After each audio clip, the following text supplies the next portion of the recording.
grammar part, and we'll look at the last unit, 49. There's not really too much here. Using adjective clauses to modify pronouns. Adjective clauses can modify indefinite pronouns like someone, everybody, anyone.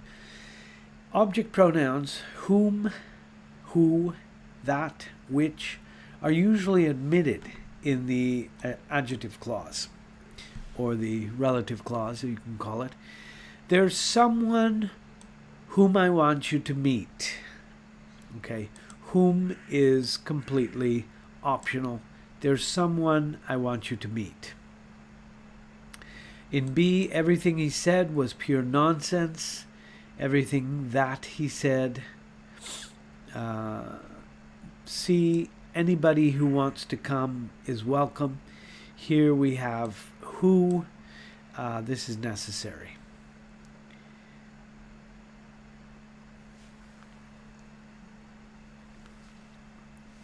Someone, whom, everything, he, anybody, who. Okay, so adjective clauses can modify the ones and those. One, though. Paula was the only one I knew at the party. Paula was the only one. So this modifies this part of the sentence. She was the only one that I knew. Scholarships are available for those who need financial assistance.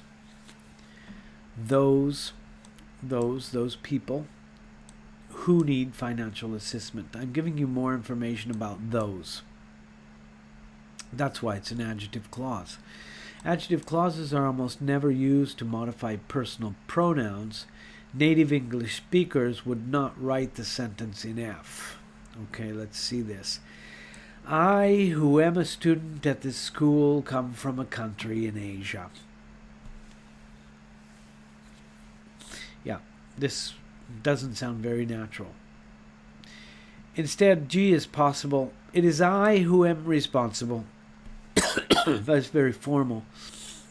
Another possibility, he who laughs last laughs best.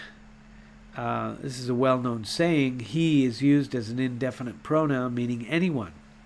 He. So I don't think many people do this now today. But you could say he who does that. Sorry, have a cold. Punctuating adjective clauses. Okay, general guidelines for the punctuation. This is not about speaking, but just some ideas. Do not use commas if the adjective clause is necessary to identify the noun it modifies. Use commas if the adjective clause simply gives additional information and is not necessary to identify the noun it modifies.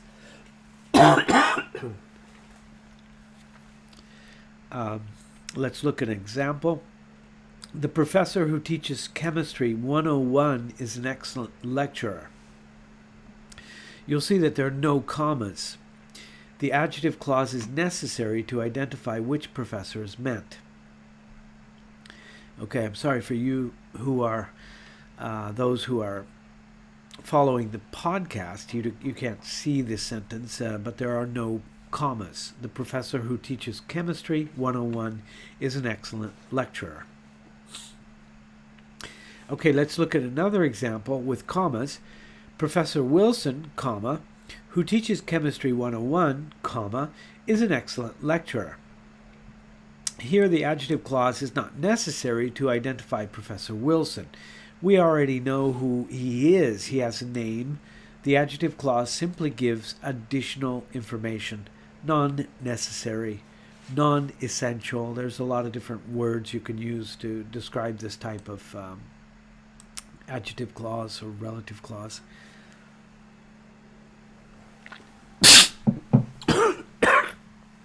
The point is, No, sorry. No comma is no comma is necessary if the adjective clause is necessary. So you use commas if an adjective clause modifies a proper noun. A proper noun begins with a capital letter. So Professor Wilson is a proper noun. Professor Wilson. All right, a comma reflects a pause in speech. C. Hawaii, which consists of 8 principal islands, is a favorite vacation spot. Hawaii, comma, which consists of 8 principal islands, comma, is a favorite vacation spot. Okay, here again we also have Hawaii, which is a proper name, a proper noun. So we need the commas here. Mrs. Smith, Mrs. Smith. Yeah, I'll just get rid of that. Mrs. Smith, who is a retired teacher, does volunteer work at the hospital. Mrs. Smith, comma, who is a retired teacher, comma, does volunteer work at a hospital. Okay, also here, Mrs. Smith, proper noun. We have modifying adjective clause that we set off with punctuation. E, the man who I met teaches chemistry. The man whom I met teaches chemistry. The man that I met teaches chemistry. Here there are no commas. Any possible pronoun may be used in the adjective clause between who, whom, and that if it's a person. The object pronouns may be omitted because you could also say the man I met teaches chemistry. You don't even need a pronoun here. In F, Mr. Lee, Mr. Lee, I'll correct that. Whom I met yesterday teaches chemistry. Mr. Lee, comma, whom I met yesterday teaches chemistry. Okay, Mr. Lee is proper noun. The comma is necessary. The pronoun may not be used. Who, whom, which, whose, where, and when may all be used, but they cannot be omitted. All right, Mr. Smith, whom I met. You can't omit whom in this case.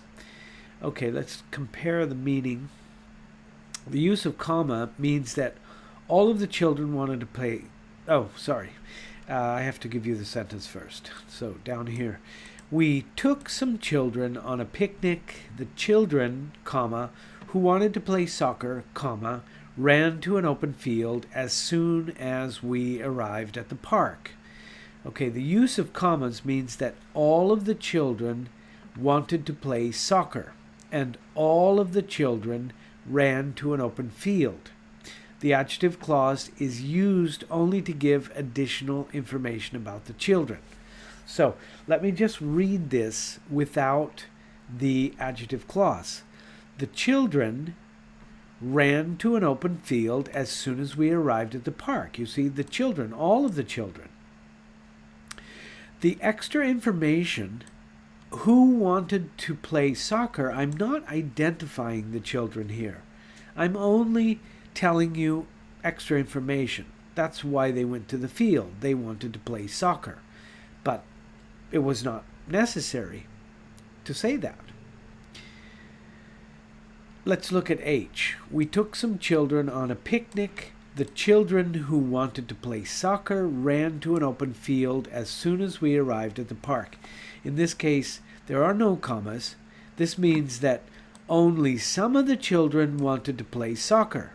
The adjective clause is used to identify which children ran to the open field. So the children who wanted to play. There were also children who didn't want to play. Only the children who wanted to play ran to the open field. I hope you understand how that works. Using expressions of quantity in adjective clauses. Okay, an adjective clause may contain an expression of quantity with of, some of, many of, most of, none of, two of, half of, both of, neither or neither of, each of, all of, several of, a few of, a little of, a number of, etc., etc. The expression of quantity precedes the pronoun. Only whom, which, and whose are used in this pattern. Okay, you can only use these three pronouns. Adjective clauses beginning with an expression of quantity are more common in writing than in speaking. Commas are used. So, in my class there are 20 students, comma, most of whom are from Asia. All right, here we need a comma, most of whom, okay? Most of them are from the Far East. All right, if I just say most of them, I don't need a comma, I don't need any kind of expression here. There's no pronoun here, okay? B, he gave several reasons, comma, only a few of which were valid.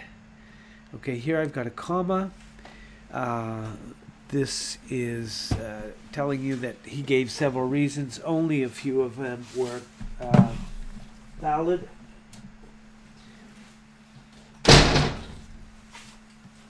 Sorry, just had to close the window. A few of which were valid. Okay, he gave several reasons, only a few of them were valid. In C, the teachers discussed Jim, one of whose problems was poor study habits. Discussed Jim, comma, one of whose problems was poor study habits. The teachers discussed Jim, full stop, one of his problems, right? So we're using whose to eliminate this his. Using noun of which, an adjective clause may include a noun of which, example, the top of which. This pattern carries the meaning of whose. We have an antique table whose top has jade inlay. Yeah, whose in this case there's possession about the top. This pattern is used in an adjective clause that modifies a thing and occurs primarily in formal written English. Comma is used. We have an antique table, comma, the top of which has jade inlay. We have an antique table, full stop, the top of it has jade inlay. So that's how we put those two sentences together, the top of which. Okay, using which to modify a whole sentence. Pronouns that and this can refer to the idea of a whole sentence which comes before. In B, the word that refers to the whole sentence, Tom was late. Okay. A, Tom was late. This should be a full stop. Tom was late, full stop. That surprised me. Okay, so that is referring to the fact that Tom was late. Similarly, an adjective clause with which may modify the idea of a whole sentence. In C, the word which refers to the whole sentence, Tom was late. Tom was late, which surprised me. In this case, we have a comma. Tom was late, comma, which surprised me, which refers to Tom was late. The elevator is out of order, full stop. This is too bad. Okay, this refers to the fact that the elevator is out of order. But I can also say, like in F, the elevator is out of order, comma, which is too bad, which refers to the entire part of the first part of the sentence. Using which to modify a whole sentence is informal, occurs most frequently in spoken English. informal, and spoken. The structure is generally not appropriate for formal writing. Whenever it is written, however, it is preceded by a comma to reflect a pause in speech. The elevator is out of order, which is too bad. Okay. So you can do those exercises if you have access